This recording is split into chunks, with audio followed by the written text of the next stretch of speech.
Hey, welcome to the show. Thanks so much for joining us. For sure. Thanks for having me. Yeah, tell us who you are and what you do.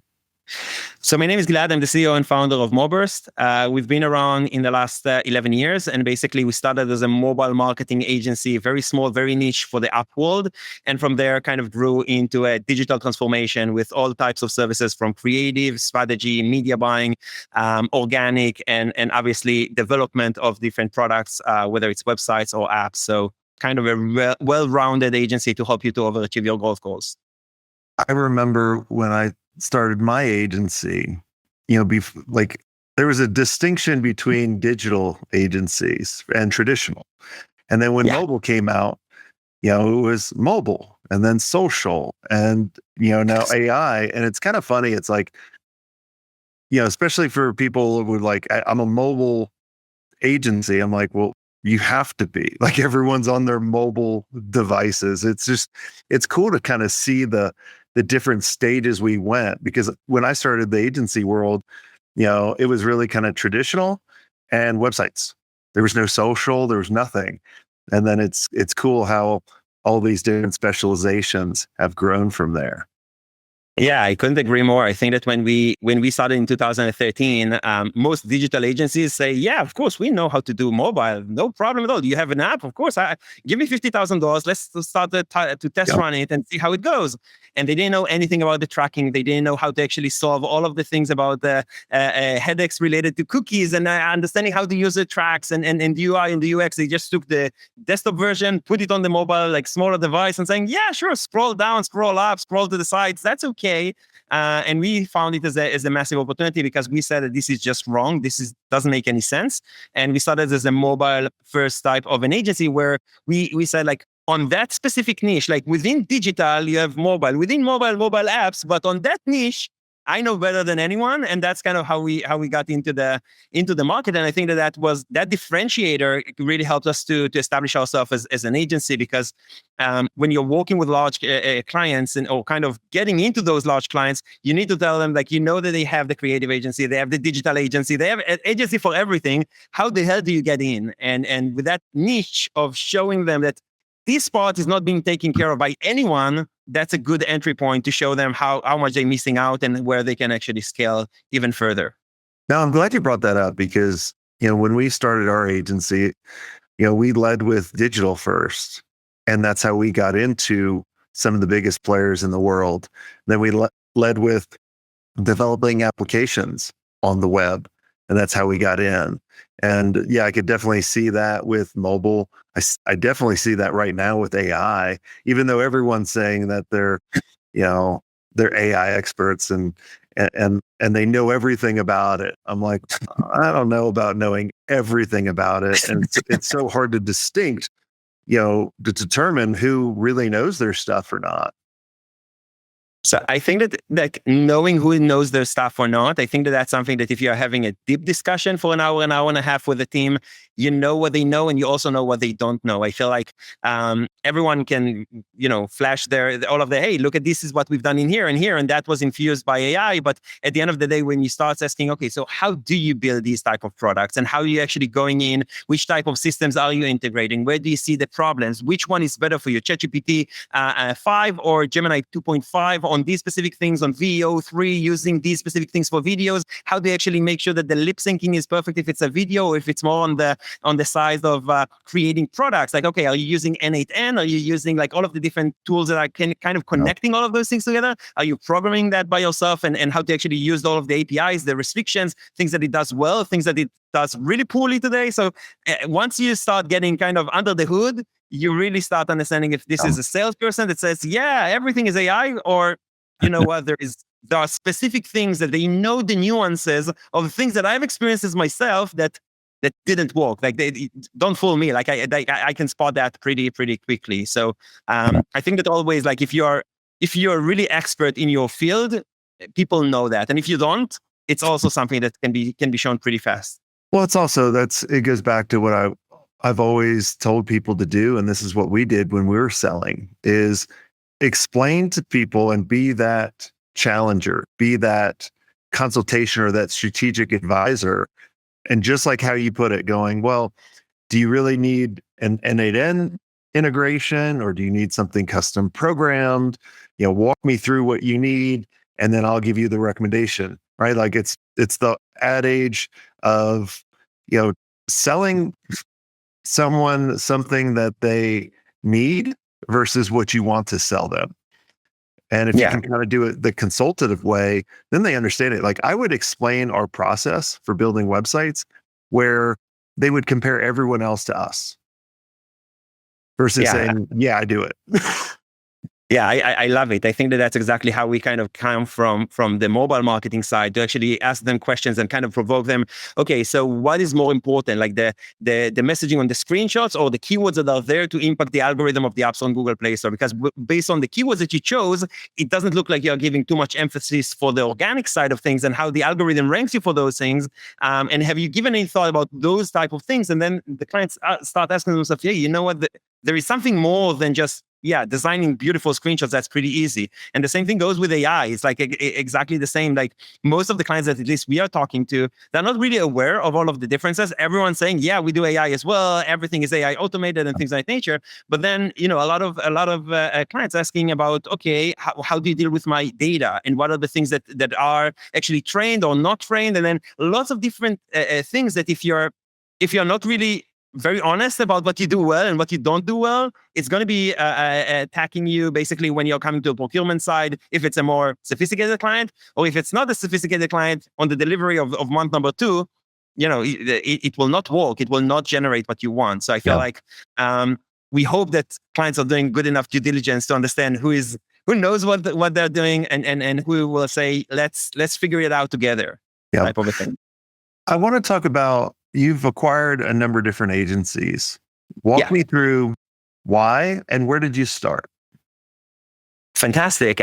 So basically, we started in a very non-comfortable type of place. We started as a small agency back in Tel Aviv in 2013, and we helped a lot of different startups to overachieve their growth goals. And they came to their investors and showed, hey, look at that. We've done this in 2 months or 3 months and unlocked all of that growth. And their investors basically came to us and said, well, we believe in this company, but we also believe in you. And we want to basically write you guys a check and be part of your agency as well. And that kind of took us into a different route where we raised $2.4 million.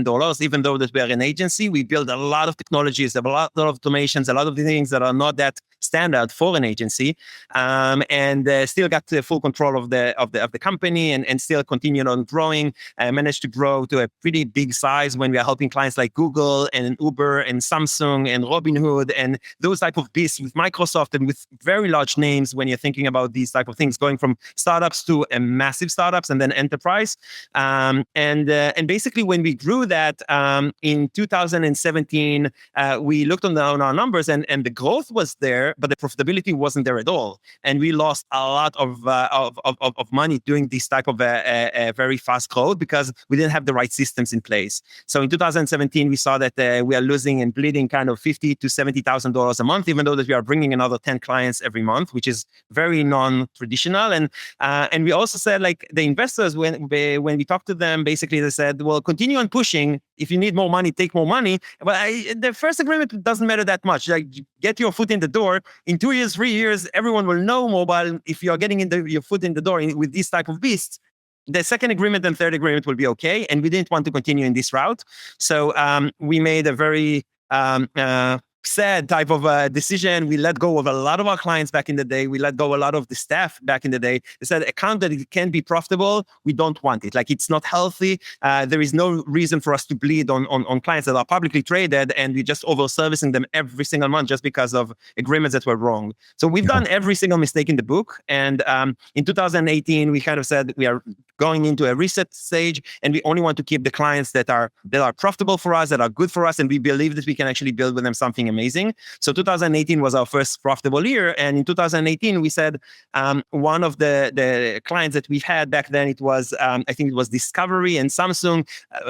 Video became a big deal. And with video becoming a big deal on the mobile side, we said, you can't fake it till you make it. Like, we have a creative studio, but we didn't have the video capabilities to sell videos for a company that has 17 TV channels. It doesn't work this way.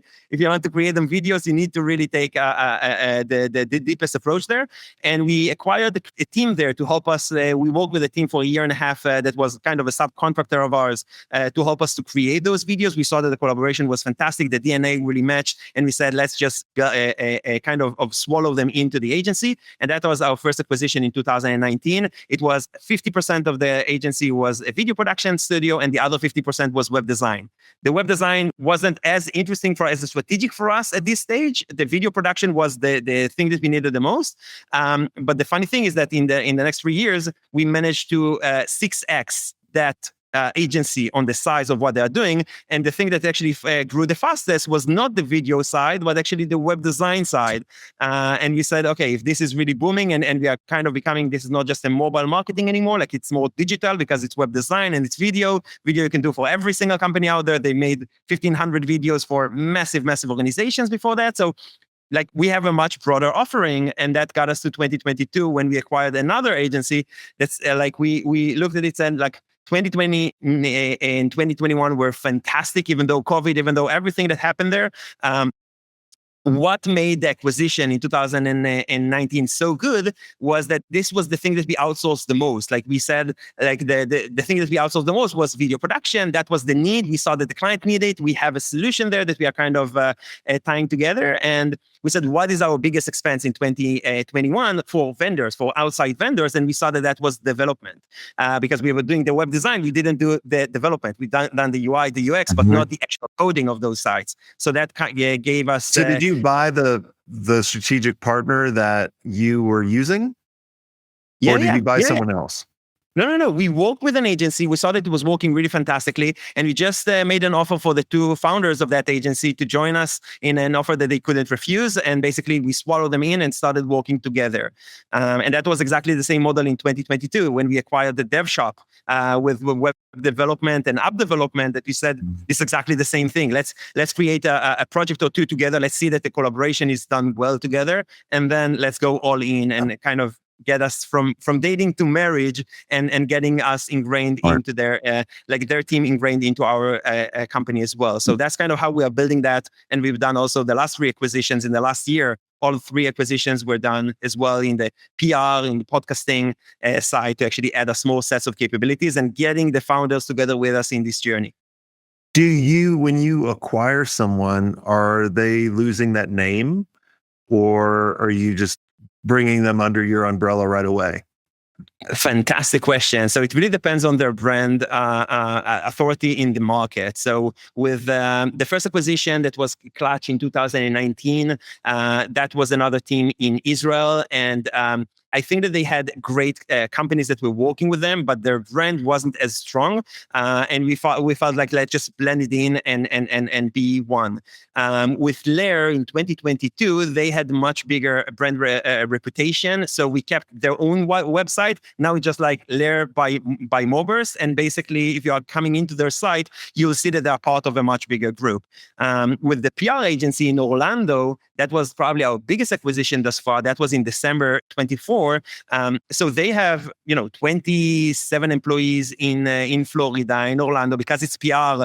Every single one of the PR that you are submitting, you have it's by Uproar and saying, okay, wait a minute, like we don't want to lose all of that authority.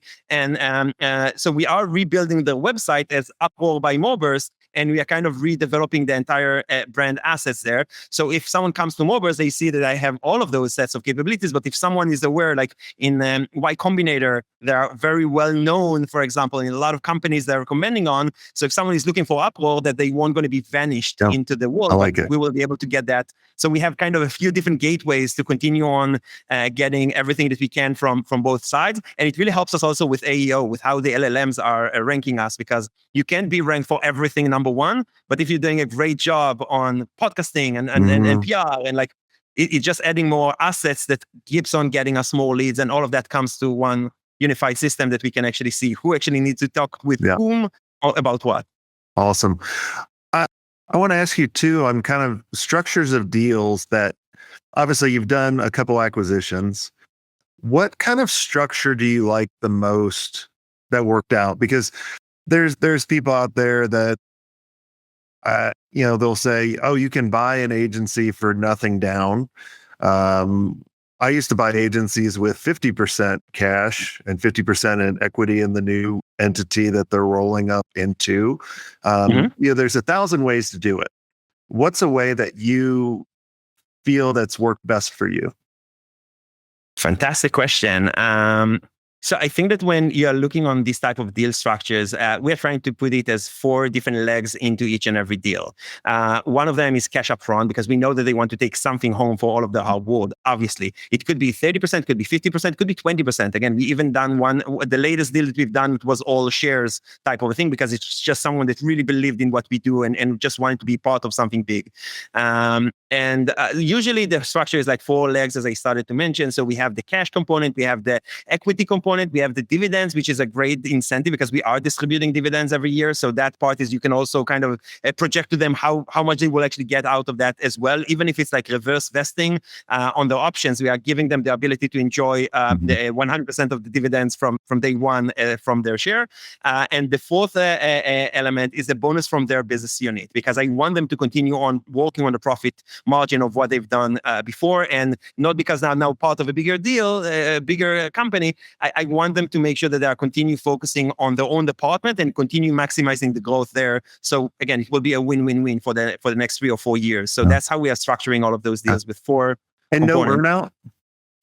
So I think that the earnout is based on the profit margin that you are making out of your business unit each and every year. So if you're making basically, if you're getting 10% or 20% of what your business unit is making, it's kind of an earnout as it is, because every single year you're getting a heavy bonus on top of the dividends that you'll get, on top of the fact that your shares worth more, and on top of the fact that you got cash up front. So it is kind of serving as an earnout, but then yearly earnout every single year for us to continue on building something big together. Like, we want to make sure that all of the interests are fully aligned, and we found that was kind of the system that was working best for us in the 5 acquisitions that we've made. I like it. I want to kind of go back to when you raised money. What was the decision? Because not many people raise money in the agency world. They do, right? The agency that bought us, but they raised money from private equity and that kind of stuff. So, what would you do the same? Would you raise money knowing everything you know now? Wow, you have fantastic questions. I think that the way that we got, like, I think that if we wouldn't raise capital, we wouldn't be that bullish in the US market. I think that we would probably be still stuck in the Israeli market. Like, the investment basically allowed me to hire a general manager in New York and a team in New York, and then relocate myself and my family to New York to actually start leading that office, and then opening the San Francisco office and continue on growing. Without that, I would probably be a great agency in Israel, but I would be very local agency. And getting outside of that, I feel like it's something that really opened us the door. So I think that if I wouldn't raise, I wouldn't be able to be in the size that we are today, and in the way of growth that we were today.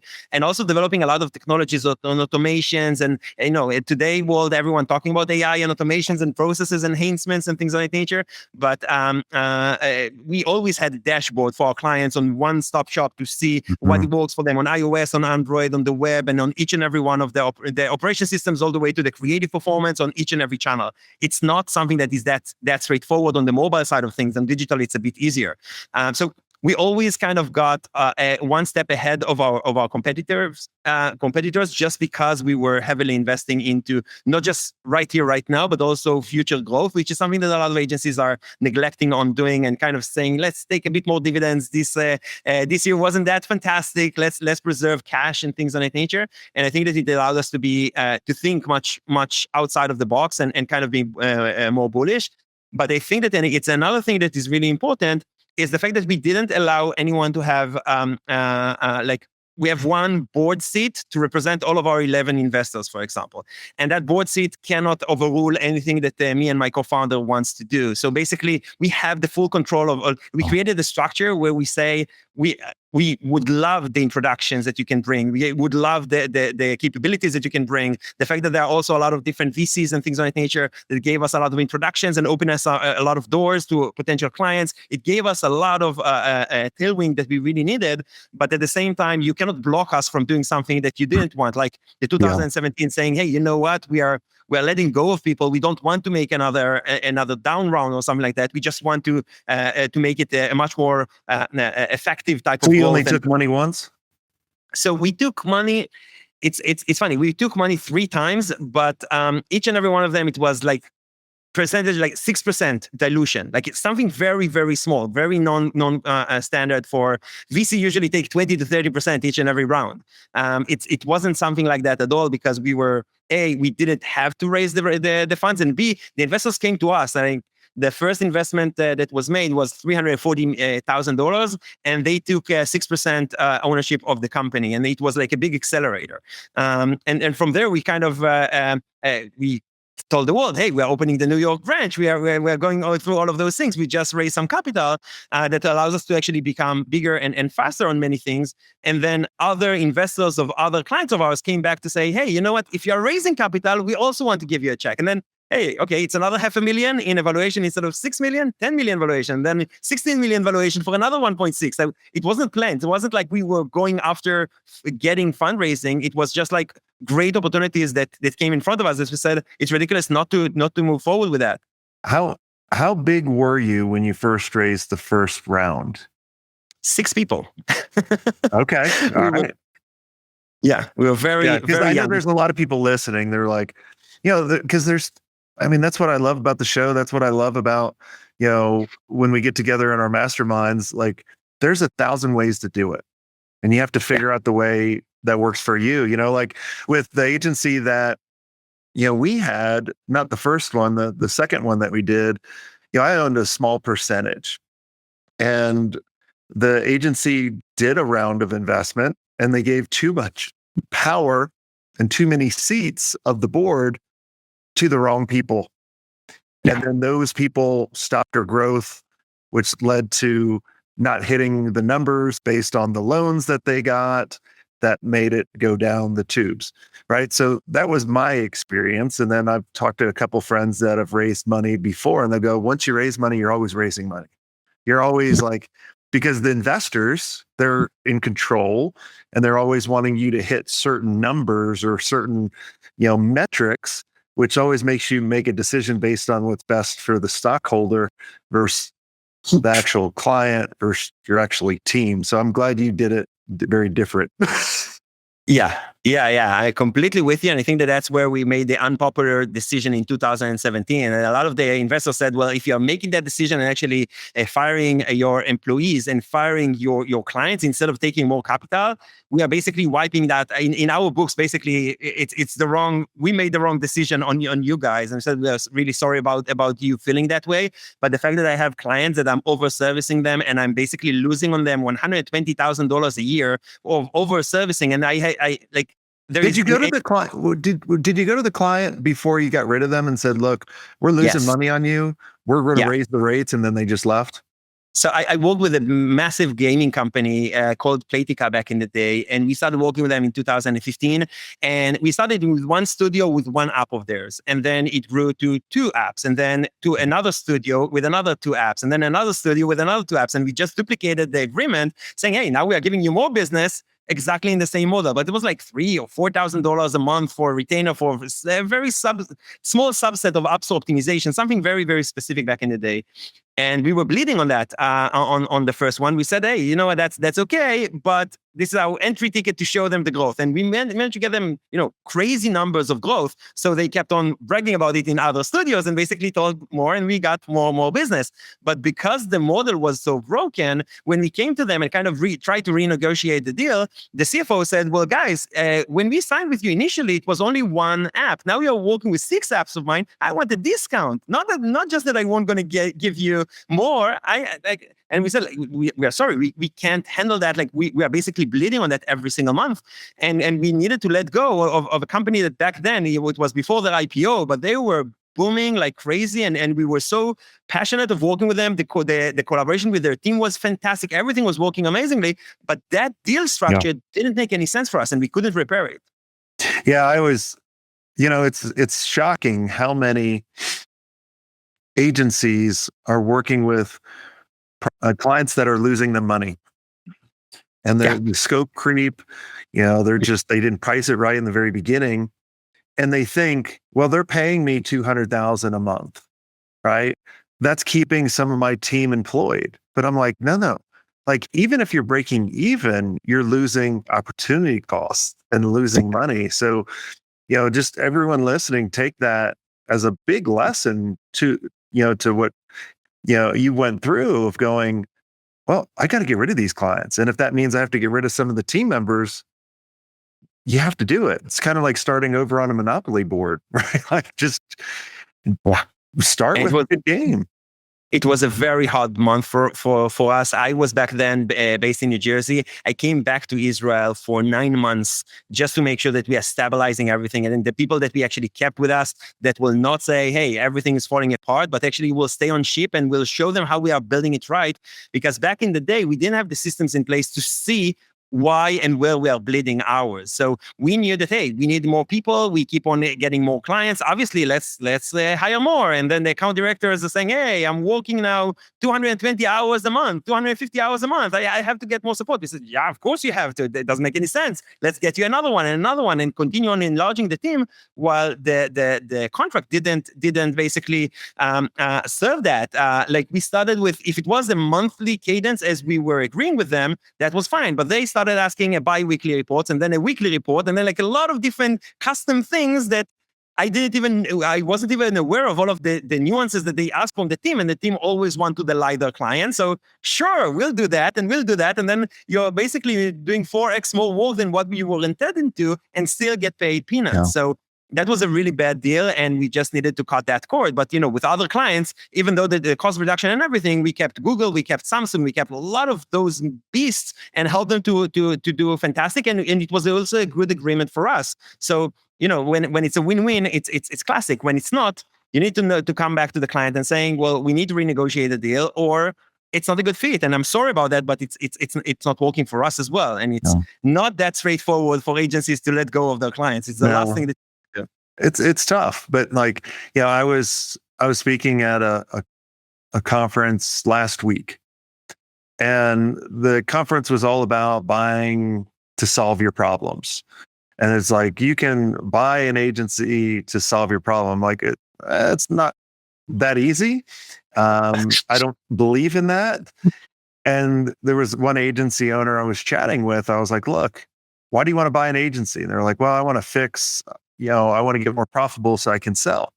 And I'm like, well, how's your pipeline? And they're like, oh, the pipeline's great. And I go, okay, if you doubled your pricing, because that's usually like how you can get more profitable, would you have a pipeline? He goes, no. I'm like, well, you got a pipeline problem. And you don't need to buy an agency unless they have huge pipelines and all the clients that you want, but it's all about knowing your number of what you need to, to be profitable, knowing which clients are, going to make you money, which clients are losing you money. I mean, it's just things that as an agency owner, I didn't look at for a number of different years. I can't blame you at all. I just have to tell you that one of the things that we discovered during those acquisitions is that a lot of the clients that we are bringing on, we are trying to get into things that we haven't done before. So when I'm getting, just for example, when we bought the PR agency, they had around 40 to 50 retainers, for example, every month. And we came to those retainers and said, well, guys, we know that you were served till now only on the PR side. Then we're now part of a much bigger agency. And now we can give you a free audit, for example, for your website, how it functions, or your media buying, or the creative side, or things of that nature. Give you a free audit. You don't need to pay anything for that. And usually we're requesting a lot of money for those type of audits on RFPs and things of that nature. But in here, we are giving you that as a freebie, just to see under the hood and seeing what works and what doesn't work. And as part of that, we brought two clients, for example, that were paying around $9,000 a month to become a Moburst client of $55,000 a month with multiple services that now we are doing their media buying and the creative and fixing their website and doing a lot of different things about the user journey. And now we are bringing them much more value, and it's much more cohesive type of a plan for them. So the PR playing one part that is much more integral with all of the other digital components, which wasn't connected before. So the PR is working better and the digital is working better, and it's like a massive win-win for them. So when you're acquiring additional agencies, I think that like looking on synergies about if they do the same thing that you do, and you get more clientele. But if they're not doing what you do, and it's something that adds another type of a value, then everything could be cross-sell and upsell for both sides, and then it's a much bigger potential win. So 1 + 1 equals much more than 2. Well, that's what I like how you go about figuring out who you're going to buy next, right? Like where we went wrong was we're buying revenue. We're buying EBITDA. We weren't looking at it strategically and going, which is the biggest expense to other agencies or other companies? And then plus you're trying them out.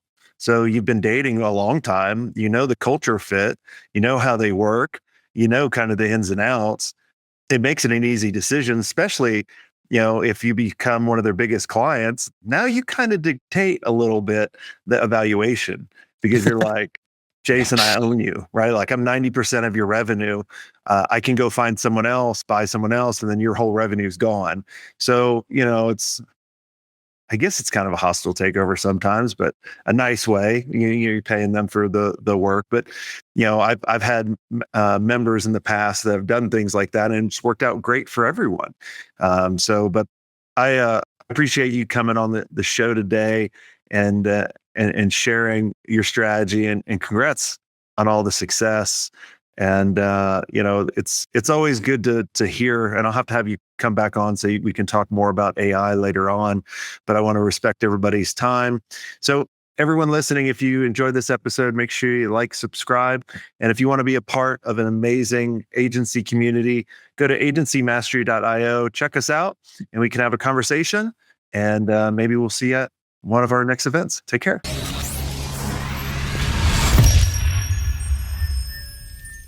I hope you enjoyed this content. If you want more content like this, make sure you click on the link on the screen or check out your most popular podcast platform where the full episode is there. And until next time, have a swank day. What are you doing? Go check it out. Click on the link. I'll see you soon.